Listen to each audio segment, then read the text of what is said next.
There you go. We're recording. Yeah, Let's do this. let's do it. Welcome to the M7 podcast, the very first inaugural podcast of Michael 7. I've got Mike Holliday here, who's a good friend of mine who I met, I don't know how many years ago, maybe like 4 years ago. 4 or 5 years ago, yeah. 4 or 5 years ago. So let's first talk about you and your path to Varanasi and Vedic astrology. I went to India. I went to Varanasi the first time in 2007. Been going there ever since. I stay with a Brahmin man, Sanjay Tripathi. I study philosophy with him. I study Vedic astrology with him. I've got a just next door to me is a man who translates most of the tantras, a man named Mark Dyczkowski. Some of your readers might know him. And so he teaches and does most of his work right next to me there. Varanasi is really a city of philosophy. Like there's so many really wonderful, amazing philosophers end up in Varanasi at some point in their life. The kind of deep conversation you get every time you go out for a chai, every time you sort of talk to someone, the conversation goes very quickly, very deep there. And so I've been going there every year ever since.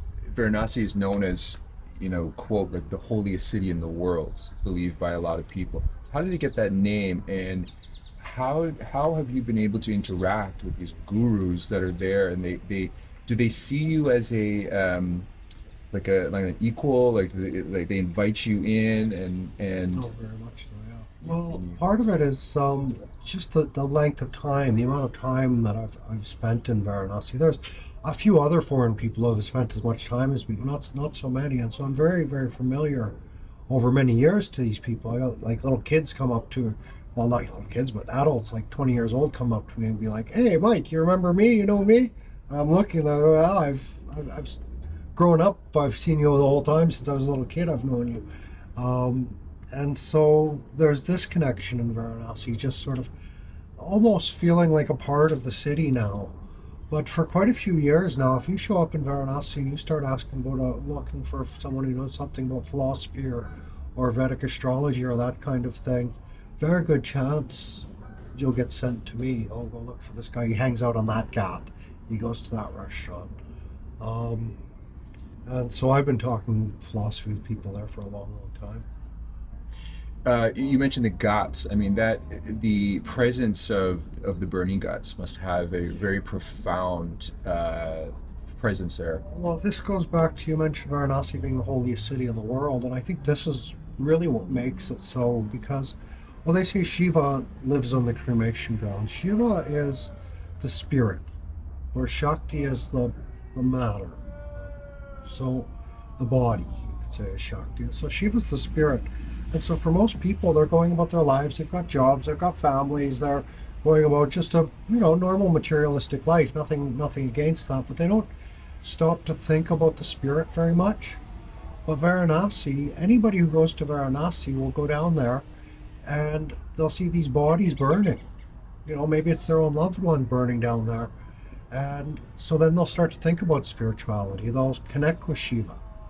They'll connect with that something deeper. And so that's why it's the most spiritual place, because in the face of death, in the face of like 300 bodies a day burning there, you can't help but have deep thoughts. Yeah. Yeah, like it's just, there's death. it's just all automatic. around you. Yeah, it's not like you're going to a temple to get those deep thoughts. You're going almost to the source. Yeah. And it's a great honor for people to be, to be cremated. Do they call it is it a cremation? Yeah, it's a cremation. They make a pile of wood and put the body on and more wood on top. And usually it's the eldest son of the family. And there's at the Manikarnika, which is the main cremation ground, there's a kind of an eternal fire burning there. And so they'll have some grass, they'll light that from the eternal fire, go to Papa's body and start lighting the grass underneath that. So they're all burned with the same eternal fire, which is kind of interesting.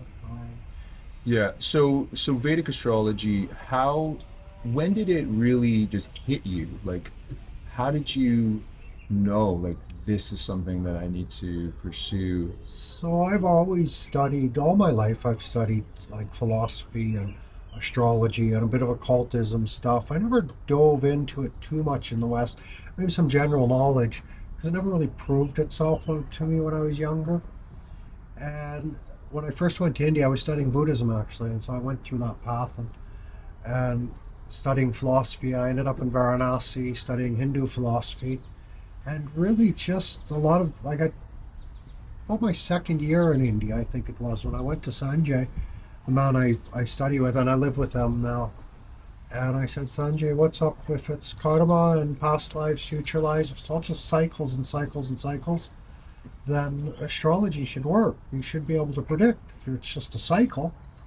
And he said, yeah, it works very well. He said, I can do your chart. And so he just does for like kind of the people in his neighborhood. He doesn't advertise anything, Sanjay. He's very, very humble man. And so he did my chart, and right away I was like, wow, this is amazing. It resonated deeply with you. And yeah, he made some predictions. I just mentioned some things from my past, the timings and stuff like this, that he had no way to know. He made some predictions. I think it was 2 years later, I had a kidney problem. I was in the hospital, I had surgery, and he'd predicted that for me. He's like, oh, you're going to have a kidney problem this time. And so right away it resonated, but then in the first couple of years, all of a sudden these predictions were coming in, and I was just like, wow, this is something. And it's not only just like thought implants or like mentalism, because it could also work in the reverse. Like you could also show to people, oh, you must have had a such and such problem a few years ago, and they often will say, yeah, I did have so it's not like the astrologer's planting thoughts that and it's then not a manifest. thought that's going to send me in for kidney surgery, right? It's not a thought implant. Yeah. Now, what about, a lot of the comments on the video that we did from people in Varanasi were commenting on how, look at all of you adulating this, what do you call it, agori? Agora. You don't believe your own people, but when a agora comes along, everybody thinks he's this enlightened man. Yeah. So speak to a little bit about that. What's happening there, and how do they not believe their own system? And a lot of people are coming here to escape a lot of this kind of... Well, I think a lot of those comments, I think a big reason for that, this is even why like someone like Sadhguru is quite popular in India, because a lot of the Vedic astrologers in India I talk to, there's even Sanjay, he's using this very sort of old language, this old perspective, very orthodox perspective of life and everything. And I picked some of that up from Sanjay, I have to admit. But I have a very fresh way of presenting it, and I blend it with deeper philosophical concepts, and now I'm starting to blend it more and more with some Western mythology and understanding it with that. And so it's really, I think a big part of it is just like I'm very good at communication. I speak nicely, I can share these ideas nicely, I write well, but even in kind of a modern way that's not quite as stiff as some of the old. I notice, having spent time with you in various locations, that there's people will notice you, or they'll just kind of like want to come closer, or they want to talk to you.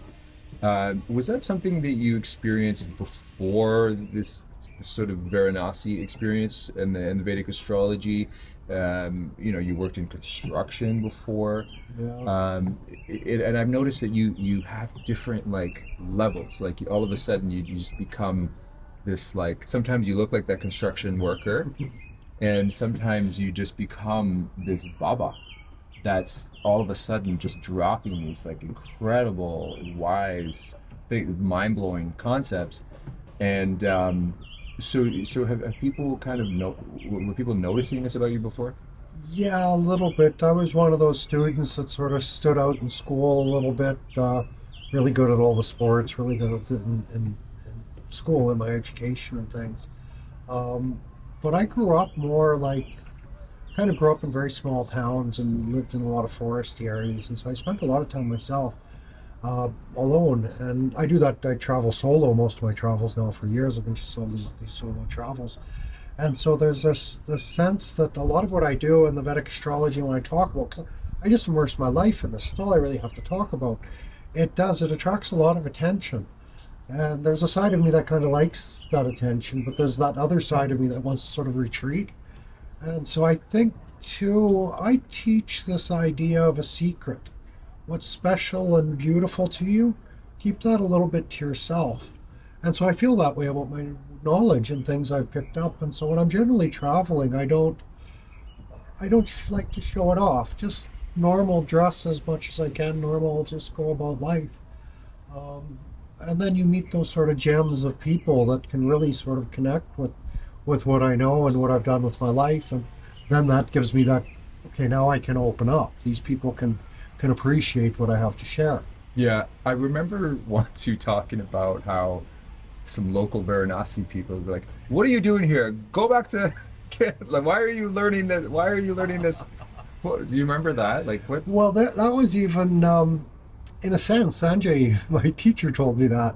Uh, it was, I don't know, after a few years of studying, and he says, you want my advice? Go back to Canada, join a church, become a Christian, right? Get settled. You can find a good wife then. They'll Yeah. help support you. They'll get a good job. He says, go back and just take an easy life. He says, why do you want to study all this? It's only going to make your life difficult. Hmm. And well, there's some truth in that. Um, but I also really like the challenge. I really like the difficulties. I like the adventure. Yeah. I like just working in new territory. That there's not a lot of people working in Vedic astrology and sort of the ground that I'm covering and Yeah. the Well, I mean, I was brought to all of this myself through the Christian world, and from my kind of born again Christian Jesus born again experience, probably around 2010, and that led me back into the Catholic Church, believe it or not. And I was going to mass. I was having these sort of Pentecostal, oh, beautiful. profound experiences, and then that led me towards the books that were omitted from the Bible, and the Gnostic view, and this idea of the Christos Sophia, the Christos Mary Magdalene, which would relate to the Shiva Shakti. And then you also hear these people talking about how Jesus was a yogi, and there was all these years Yeah. that were not accounted for. They didn't know where he was. Some people say he was in India. Yeah, yeah. So in my truth seeking, a lot of things were distilling down to ancient India. Also things like the Ancient. Emerald Tablets, which also, and the Hermetic Principles, which talks about gender. Everything is gender, and a lot of this relates to the India thing. So yeah, can you talk about that kind of relationship with? Well, I think so. When it comes to the religious or spiritual world, the first breakdown I sort of do is this difference between the orthodox and the heterodox, the orthodoxy and the mystics sort of idea. And when you look at every orthodox religion, like they're all quite different, especially on the orthodox side. But every orthodox religion has that mystic side, mystic Christianity. You get Sufism of Islam, you get the Kabbalah of the Jews, you get the Tantra of the Hindus. These are all the mystic sides. And as far as I've been able to tell, they're all the same. And it's not like the Orthodox sides where these Orthodox religions don't really accept the teachings of the other religions. The mystics accept all the teachings of all the mystics. And so that makes us all quite similar, but of course using different language and coming from slightly different cultural contexts and things like that. There's this general principles. What about specifically about the role of this Shakti force, this feminine force? How is it viewed in Vedic, in the Vedas? So if we look at astrology, for example, you get sun and moon, which is the pure masculine and the pure feminine. Then you get Venus and Mars. Venus and Mars are the blended masculines and the blended feminines, because they both have a masculine and feminine side themselves, where Sun doesn't have a feminine side. Sun is just pure spirit, in a sense. And the Shakti, the moon, is the body, is the nature. And so Well, Unless it's a satellite. what's that? Nothing. Unless the moon is a satellite. But anyway. Yeah. So Or maybe it could be both. yeah. What was I saying? So the pure energy of the sun and the mixing of the genders in. Yeah, and the blending of the genders, and so well, the sun is always the spirit, and so But what's the role with Shiva? Because you describe yourself as a Shivite, as a Shivite. Shivite. Yeah. Shiva. So if we think of a chakra, for example, the sun is always singular. The spirit is all one, right? Everything's just ultimately one, and so that's the Shiva. That's the oneness in the middle of the chakra, for example.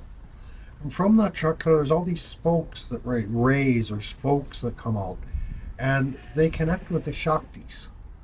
And so the Shiva is like the operator of the Shaktis.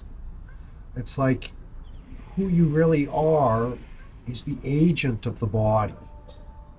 You're the agent of the activity, in a sense. And all the activity is sort of being poured out through your Shaktis, through your body, into the world that actually exists, rather than just the pure spirit world. But anyways, it's an ultimate existence, but we can't see it. We can't even describe it. And so Shakti is everything we can see and describe. It's like the mother nature. It's like everywhere you look, you can only see Maya. In Tantra, we consider Maya the Maya Devi. She's not this like evil illusion you have to avoid. Ah.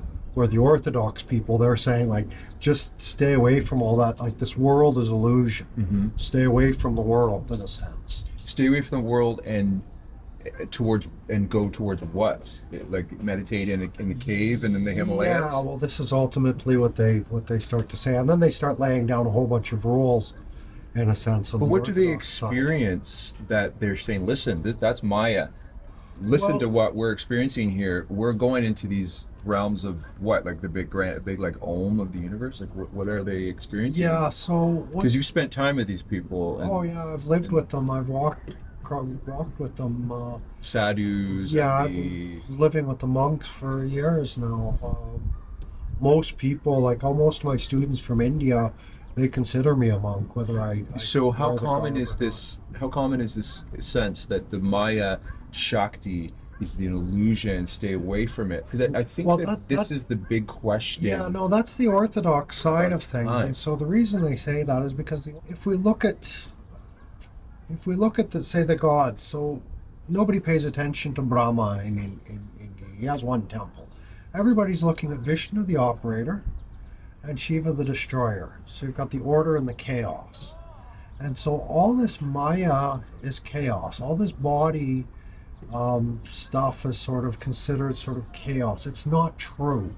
It comes into existence and it ends.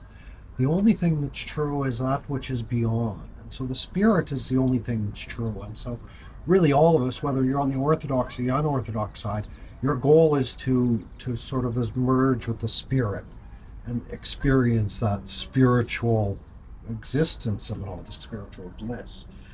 But what the Orthodox people say is that, well, you have to do that only through these very pure ways, right? And if you sort of break these rules, if you get sucked into the Maya, that Maya is going to bind you and keep you from the truth. So what the Tantrics came along and said is like, well, you can't blame anyone for being sucked into the Maya, because actually it's all Maya. Even your beliefs are Maya. Right? So Tantrics like to make a lot of fun of the Orthodox folks. They said, so Maya is everywhere. So we can't fight against Maya. We can't fight against our own body, because that's what Maya is. She's related with the feminine principle, which is the mother nature. It's all this. It's the body of God, you can say, Shakti, in a sense. So the Tantrics said, you have to love your body. You have to learn to love, respect nature. You love and respect it, then you can like really understand it from its perspective. And so that's how you don't understand it. You come to understand all the alchemy principles, and even what plants are going to be helpful and harmful, is you really get to understand the plant, you really get to understand your partner, you really get to understand the nature around you, and that will carry you to God. Matthias De Stefano says, he's this extraordinary guy on Gaia.com. He says that we're not supposed to escape the matrix. We're supposed to become the matrix. Do they teach in the Vedic tradition the sense that the mother, the mater, is a web of a matrix that we're trapped in? You know what I mean? And then we're Well, supposed to, is the spirit that you mentioned, is that, because you said the sun, the spirit, the masculine, is the spirit the masculine? Because that confuses me, because we're told that the feminine is the spirit. The feminine is the spiritual brain, the right brain, which governs the heart, which is the connector of all. So how does that play, like the sense of the mater matrix web, are we trapped in something? So,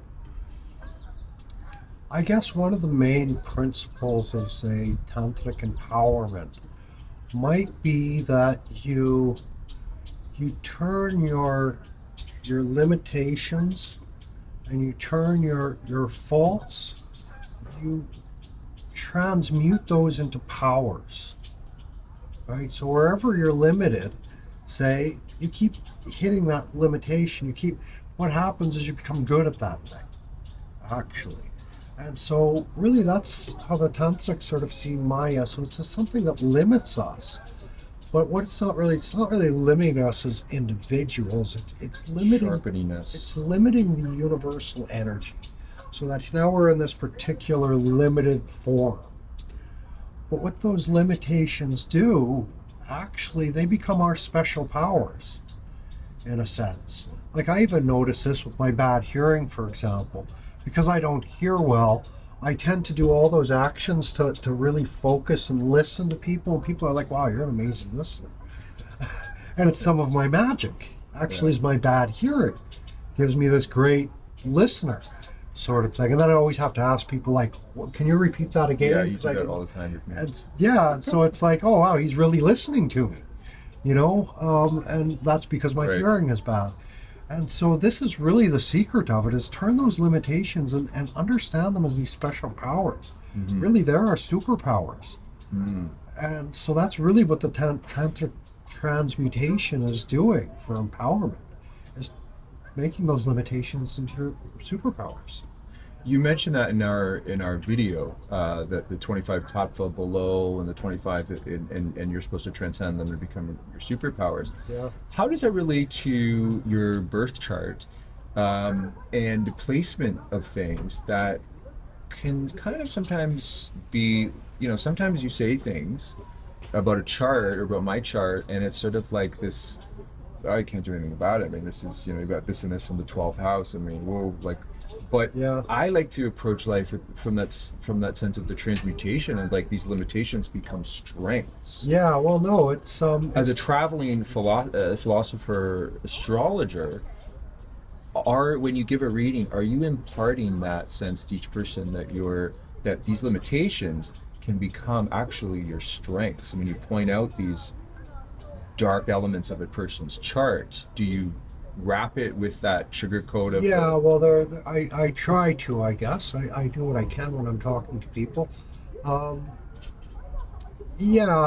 don't think it's not that we can't do anything about it. We can't change our karma. That's the big thing. We can't change the karma. Really what we're trying to do mostly is sort of refine it. Get a better experience, get a better seat from our karma.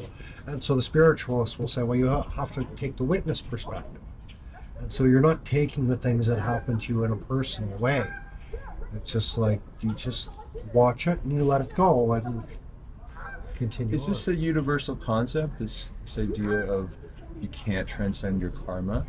Like I learned transcendental meditation back in 2010. That's it. You can transcend your karma. You're not going to change your karma. As they say, when you do practice transcendental meditation, you can resolve a lot of karma just through that practice.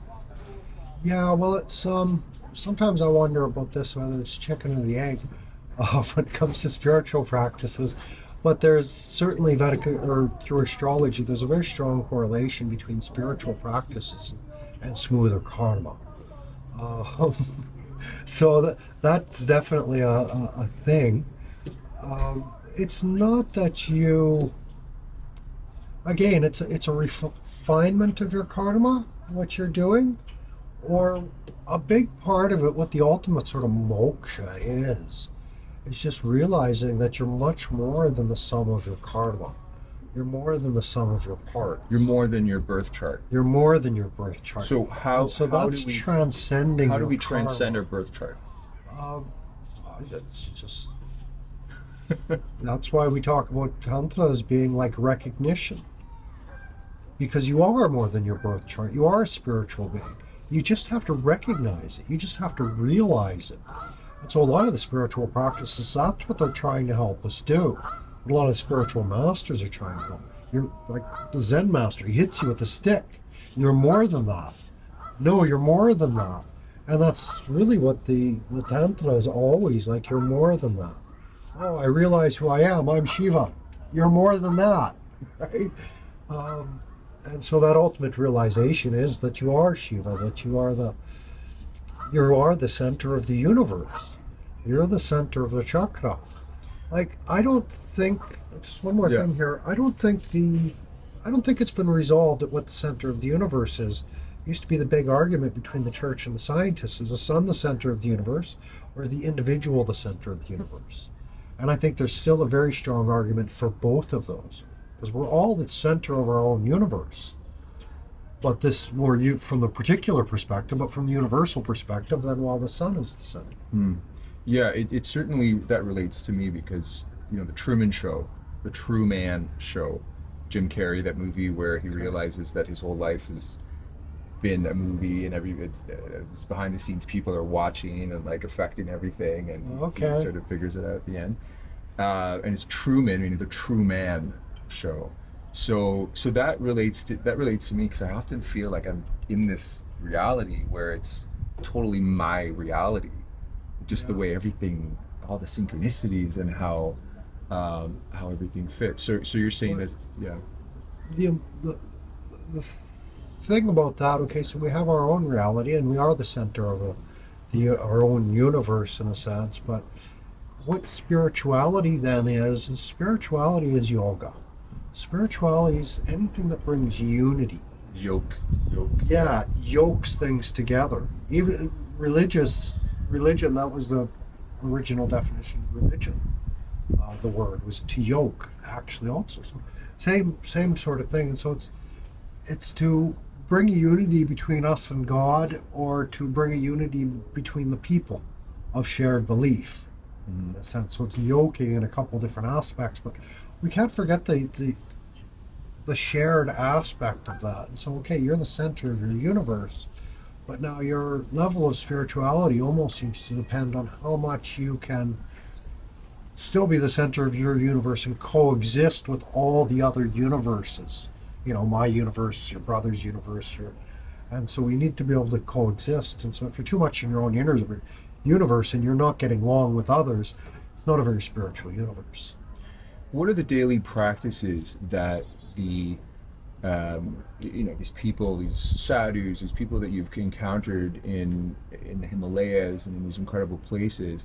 What's sort of like the common thread of the daily practices where you can really kind of tune out and become more aligned away from the Maya into the spirit, integrate obviously meditation, mantras that you Well, talk really, about? with the crew I hang around with, they're mostly very, very simple, very humble. A lot of them living sort of forest, jungle life, nature, very, very close to nature, living very, very simple. All the food is fresh, everything's very fresh. And then the practices would be like you're getting up early in the morning, bathing in the river, and I think there's really something to bathing in natural waters as well. Bathing in the river, and then then you do their meditations. They go to the temple, they do their prayers, sometimes singing, usually some kind of arti practice. A lot of it's meditations and mantras. Nice. So back to the question of what's happening geopolitically, and especially in the United States, a lot of things are going on related to gender. Um, there seems to be an ideological movement happening, and it's causing a lot of anxiety, a lot of pushback with parents and schools where they're pushing these gender ideologies seemingly to attain some kind of power to change society in some kind of a way. What do you think is happening through the lens of Well, Vedic and the gender? this is connected, I think, to two things. And partially I connected to Eastern spirituality, Eastern religions. I also connected to, anyways, human rights law, where they said I've got a responsibility to protect the weak. And that was a dangerous sort of thing in human rights laws. But then it does connect to, because it's all about identity. And that's really what they're talking about. And they're saying things that you hear often in the Eastern religions and Eastern spiritualities, where you make your own identity. Right? So that's really what the identity warriors are saying, but they misunderstand identity to a certain degree.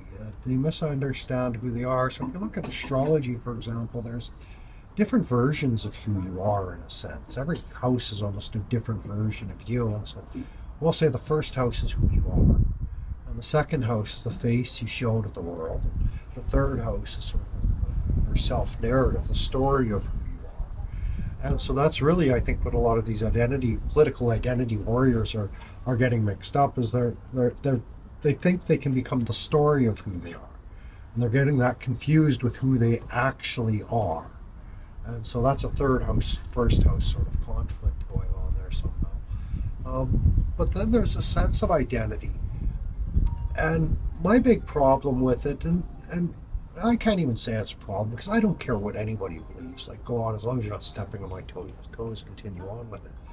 But when something like your sexuality or these kind of things become, like, that's who you are, and that's who a lot of these, like, that's just their whole identity is that.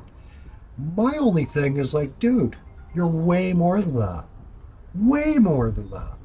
And so a lot of these identity, that's where I see them getting caught up on a very superficial sort of identity. Whereas Tantra is sort of like, well, you're this, and you're that, and you're that, and you're that. They sometimes use that also as an argument. Well, they look at it and they say, well, everyone's male and female. And everybody has that masculine and feminine traits inside of themselves. And so in a way, like, some people even sort of say, well, we're all kind of transgender. Mm-hmm. Well, that's at a very subtle, energetic, spiritual level, that we're all masculine and feminine. Yeah. But when divine union. Yeah, when we come into the particulars, we're very much a male or female.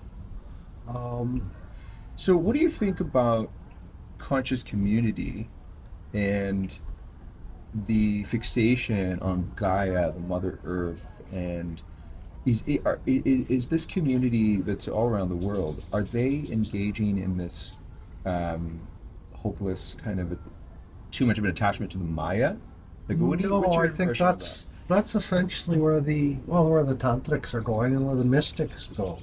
So we loosen our attachment to, say, the roles of church, for example, and we focus a little bit more on understanding nature.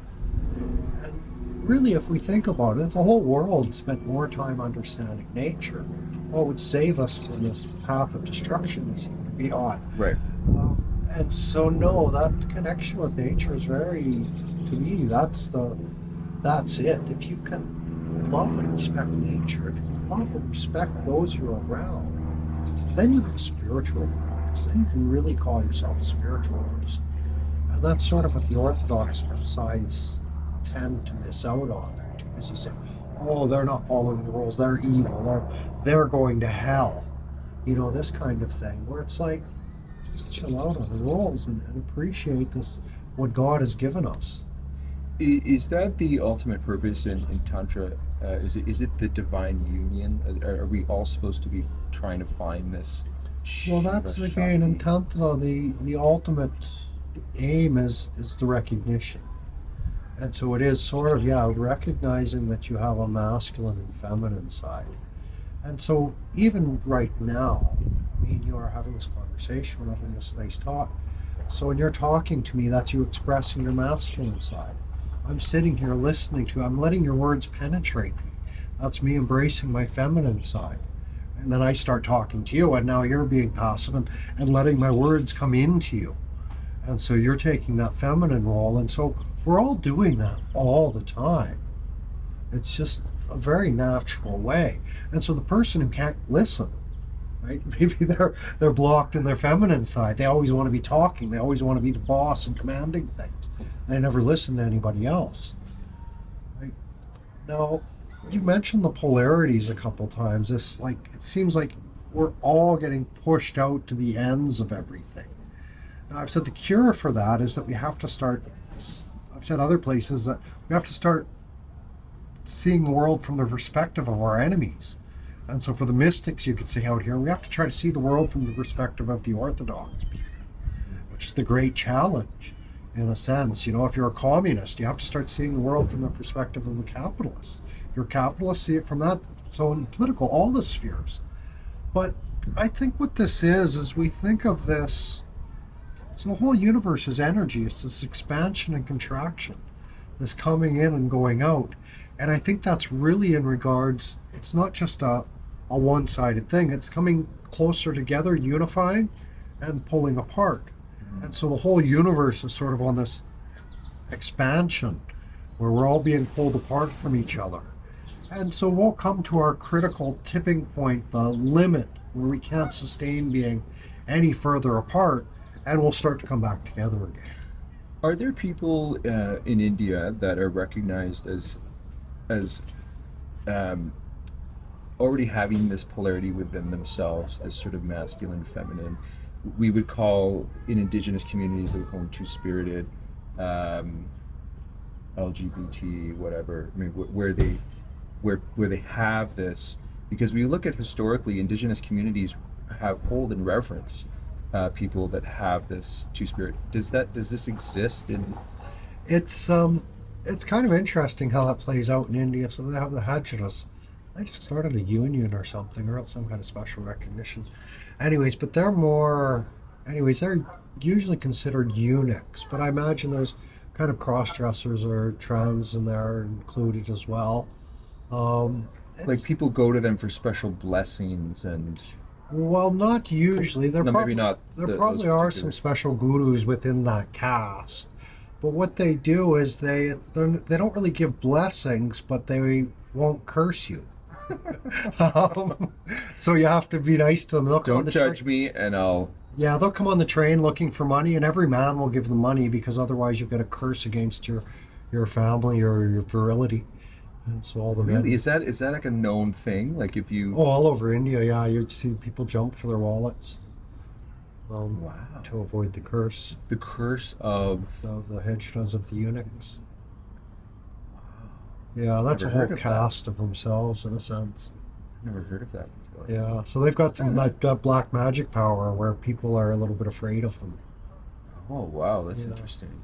Wonder Yeah. what that's for in the evolutionary. Well, I don't know evolutionary, but I think the reason they're afraid of them is because they are very emotional and cruel people. And so if you don't give, they can really embarrass you and really use really harsh, foul language against you and Wow.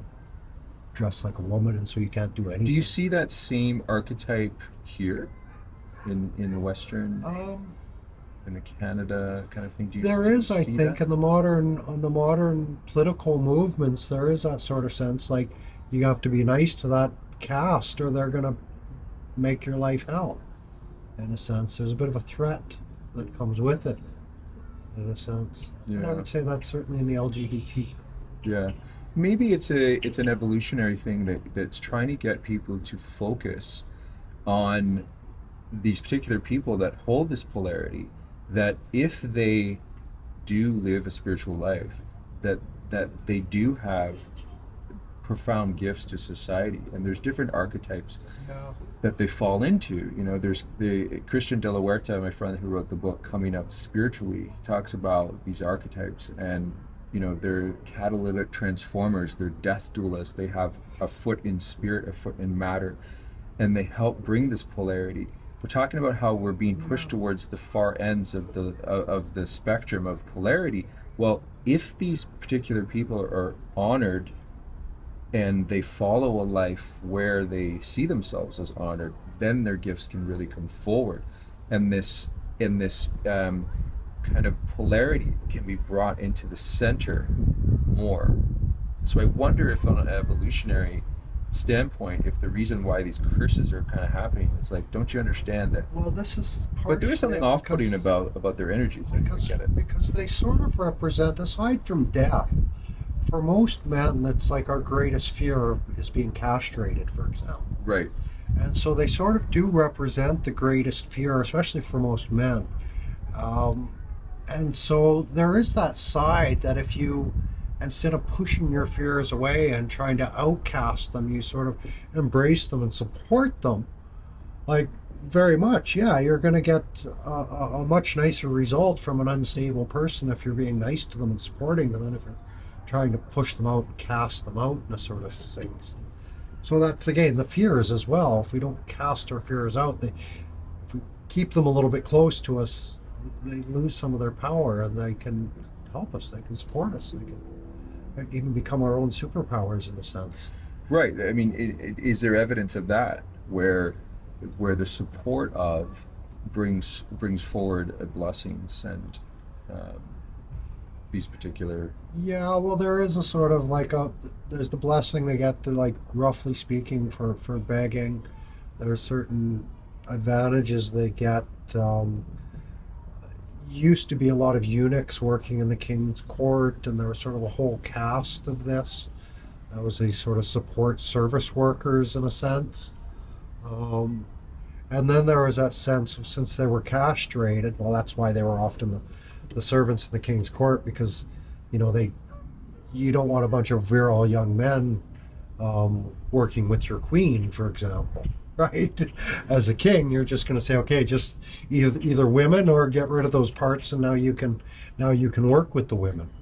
In a sense, it's a little bit similar. The Naga Babas in India, they sort of castrate themselves as well. They take a stick and they attach the penis, and they wrap the penis around the stick until it kind of breaks all the blood vessels in the penis, and so they can't get an erection anymore. What's your view of the penis through the lens of the Shivist philosophy? Because they have the Shiva lingam and they pour milk on we it. all What worship the Venus and the. What is that? Uh, Just worshiping the generative force of the universe? kind Yeah, of thing? it's partially that generative force, that male and female coming together. A lot of times, I think the really early Shiva lingams marked off where there was a spring. So there, you kind of like when you push a stone into the water, and there's like a little bit of water coming up, say everywhere. You push that stone in, a lot more water is going to come up where the stone is. And so then you put it in this little yoni, this base, push it in there, and then the water is going to come up the stone and down the spout, and you can get nice clean water out of that. And so the spring water is also like the life force. And so really it's the giver of life is the Shiva lingam in a lot of ways. Where can people reach you to have a reading, and how do you do readings? Is it in person? You do them online? So as I travel around and people can meet with me in person, I do readings in person. So anybody who's in the Toronto area or Montreal area, I'll be there soon too. We can arrange an in-person meeting soon. Otherwise, I give readings through Zoom online, and I give a recording of the reading, and the Zoom allows us both to look at the chart together. It's usually quite nice, yeah. It seems like you have a lot of relationships with people around the world that contact you frequently for updates and for new chart readings, or they'll give you feedback, and you seem to have this thing all around the world of people, right? Like, and you can kind of go anywhere and have somewhere to stay, Yeah, I've kind of it's the beauty of astrology. I connect quite deeply with people, and I don't know if it's my philosophy or my travels or what it is, and so there's another sort of connection. People are they're curious about me, and so they're happy to have me come into their home and stay for a few days. And yeah, I've been doing this. I've been doing astrology online now for over 15 years. I know people from all over the world from my travels as well. I've met people from everywhere in the world. I love the story of our video that was shown quite a bit in Varanasi, and how the babas and gurus or whatever see you on the street and then recognize you. Oh, that was wonderful. You know, I was just sitting on the ghats, and when they saw the video, they knew who They it knew was. who Or you they're were, like, yeah. "Oh, Babaji, Baba Mike, yeah. Baba Mike." And so yeah, I had all these babas, all these gurus, sadhus from the ghats coming up and saying, "Oh, I saw your video, Babaji, Babaji, Mahadev, Babaji." Yeah, but anyways, yeah, they kind of already knew I was Babaji, I guess. Yeah. I sit down in the ghats, and like there's quite often there's a bit of a group of people there, and I'm kind of talking a lot of astrology Yeah. and philosophy. I look forward to visiting Varanasi and Right. with you, and having you take me around, and maybe the Himalayas. Yeah. Where can people find you on social media? So Mike Sleeping Dog. Mike's with two S's. With Mike two X, Sleeping- yeah, it's Mike two Sleeping S's, Dog, yeah. as if I'm the owner of the Sleeping Dog. www.com, MikeSleepingDog.com, Instagram Mike Sleeping Dog, or Facebook. You can find me Sleeping Dog or Mike Holliday on there. If anybody's interested in Vedic astrology, really my website goes above It's and very beyond deep. most Yeah. astrology websites. MikeSleepingDog.com. As soon as you go on that website, you just feel this like, whoa, like it's very Doing something different. yeah. Something quite powerful is going on in my Yeah. sleeping dog. Yeah, it goes So goes it's- very deep into. Right now, I'm posting. It's a bunch of sort of first drafts of a series of books I'm writing on the nakshatras. Yeah, there's like 20 books or 30 books. It's in one? 27 books to the nakshatras, and then I've got a couple kind of around the edges of nakshatras about astrology and energy Okay. work. That are, And when should those be? like I looking for say, a you can publisher. get early drafts of those on my website. I'm hoping by the end of this year that I'll start putting out the ones on the nakshatras. The ones more on philosophy and energy work, I think will probably be next summer. Sweet. Yeah. Nice talking to you, my bro. You also. Yeah. We are in Toronto, Lake Wilcox, the inaugural M7 podcast. Yeah, Mahadev, my Thanks, friends. everybody. Mahadev. Woo.